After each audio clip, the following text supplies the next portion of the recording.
Face à cette crise sanitaire que nous sommes en train de vivre et suite aux différentes questions, aux inquiétudes que nous rencontrons autour des managers, des dirigeants que nous accompagnons au niveau de For Management, nous avons voulu, avec l'équipe, montrer quelle est notre vision de la situation.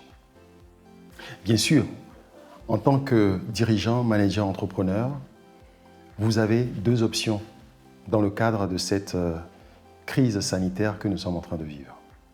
La première option, c'est rester dans la peur, se morfondre, et vous avez totalement raison parce qu'aujourd'hui, l'économie mondiale s'est arrêtée, il n'y a plus de chiffre d'affaires.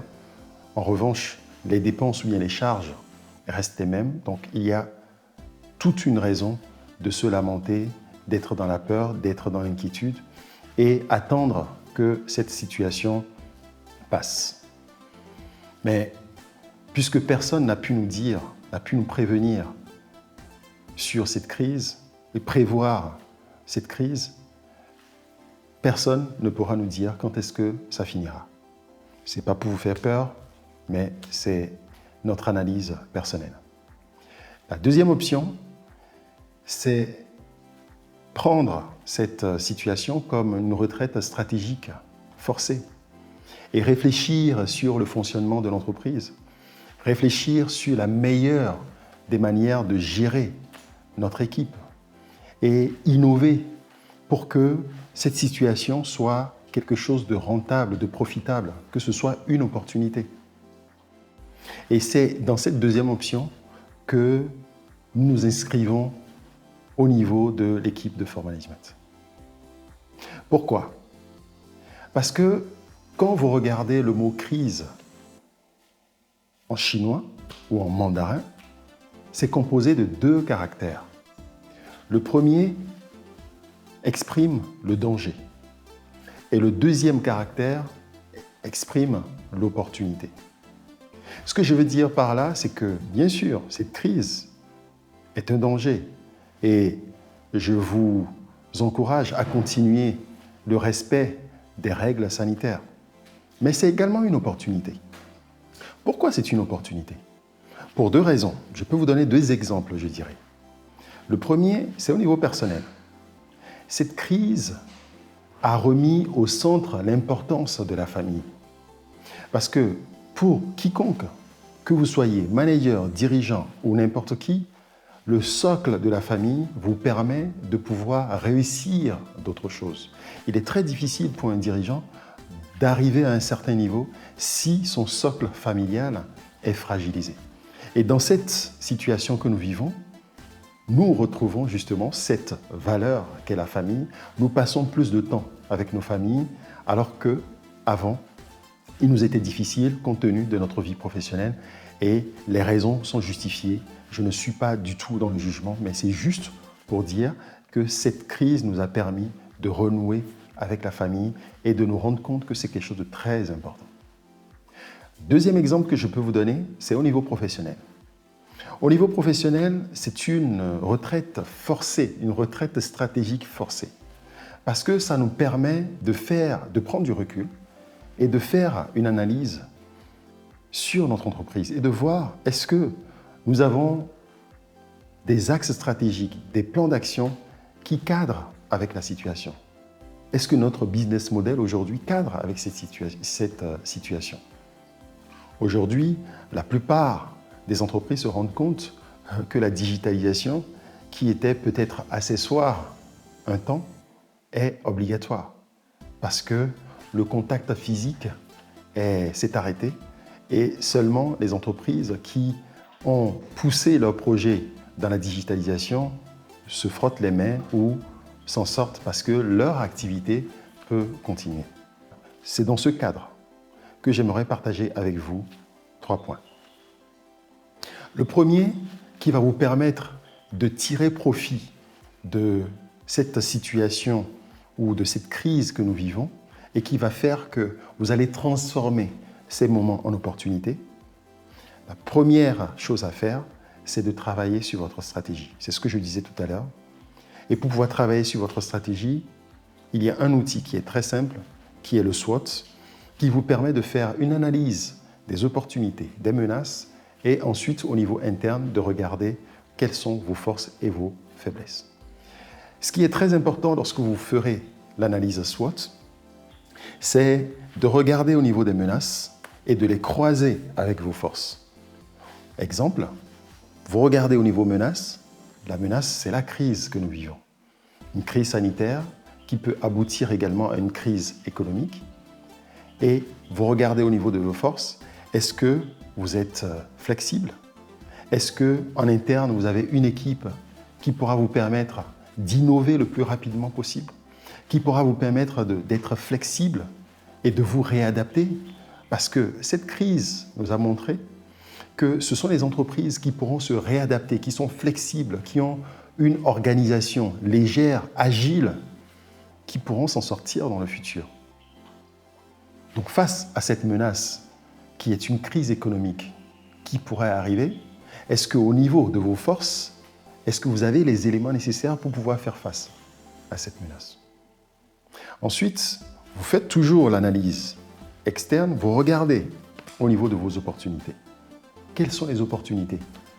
L'exemple que je peux donner, c'est ce que je disais tout à l'heure, c'est la digitalisation. C'est le fait que les services, la logistique va vous permettre de mieux organiser votre direction vente ou bien votre cycle de vente. Si vos produits peuvent être livrés sans que votre client ou bien vos clients ne viennent dans votre boutique, c'est encore mieux. Parce que c'est une opportunité. Une opportunité dans le sens où tout le monde sera attiré par un service de livraison. Maintenant, vous regardez au niveau de vos faiblesses. Au niveau de vos faiblesses, est-ce que vous avez mis en place ce qu'il faut pour que, après le Covid, ou même actuellement, vous puissiez justement saisir ces opportunités? Vous voyez, lorsque vous faites le SWOT, il ne suffit pas juste de regarder les facteurs externes que constituent les opportunités et les menaces et de faire les facteurs internes, forces et faiblesses, mais vous devez les croiser pour rapidement définir des axes stratégiques et des plans d'action qui vont vous permettre de prendre cette situation comme une opportunité. Deuxième chose que j'aimerais partager avec vous, c'est de mettre en place un comité d'innovation. Parce qu'une entreprise qui n'innove pas, à un moment donné, périclite. Donc vous devez mettre en place un comité ou réfléchir sur comment vous pouvez mieux faire ou bien comment vous pouvez améliorer vos produits ou vos prestations. En ce moment, on a un peu plus de temps. Même lorsqu'on sortira de cette période, ayez le réflexe d'avoir un comité d'innovation, des personnes qui font du brainstorming, qui réfléchissent à vos produits, à vos prestations, sur comment servir encore mieux le client. Apporter de la valeur à vos clients. Deuxième chose que j'ai à partager avec vous. La troisième, elle est très très importante. C'est ce que je disais plus haut, que vous devez prendre du recul pour réfléchir à votre manière de diriger votre entreprise. Est-ce que votre entreprise aujourd'hui est au niveau où vous voulez qu'elle soit? Est-ce que vous avez les attitudes, je ne parle pas d'aptitude, c'est important également, mais est-ce que vous avez les attitudes qu'il faut pour mener cette entreprise là où elle doit être? C'est pour ça que je parle de leadership. Troisième élément, vous devez renforcer votre leadership. Et c'est une occasion, une opportunité que vous avez en ce moment pour pouvoir renforcer ce leadership. Comment? En étant bienveillant, en montrant à votre équipe que vous êtes là avec eux, en montrant à votre équipe que vous êtes là pour pouvoir les amener à un autre niveau, un niveau plus élevé, et en leur permettant de suivre des formations en ce moment, d'être coachés, de manière à bâtir un mindset beaucoup plus fort. Parce que nous, personnellement, au niveau de Fort Management, nous pensons que l'avenir appartient aux entreprises avec des équipes qui auront des mindsets super forts et qui pourront réagir à des situations qui vont arriver parce que il n'y aura pas que des crises sanitaires, il y aura des crises économiques, il y aura d'autres situations puisque le monde ou bien la vie, c'est du changement permanent. Je ne suis pas en train de dire qu'en termes de changement, il n'y a que des crises. Il y aura d'autres situations que vous aurez à vivre. Il faut être prêt, il faut que vos équipes soient prêtes pour ça. C'est pour ça que vous devez profiter de ce moment pour former ceux qui doivent être formés, pour coacher ceux qui doivent être coachés et montrer une autre vision, une autre dimension de vous-même. Parce que ce n'est pas les galons, ce n'est pas votre titre qui va mener très loin vos clients ou bien votre équipe. Mais c'est plutôt votre leadership.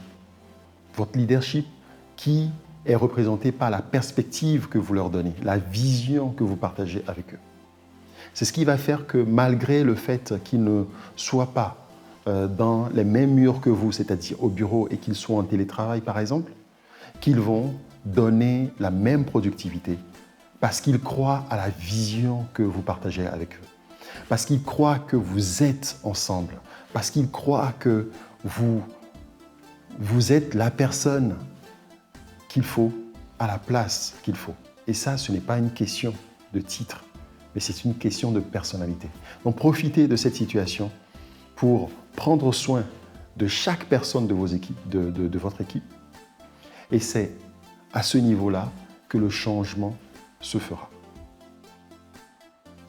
En conclusion, comme dit Darwin, les espèces qui survivent dans un système ne sont pas les espèces les plus fortes, ni les plus intelligentes, mais celles qui s'adaptent le mieux au changement. Je vous remercie et à la prochaine.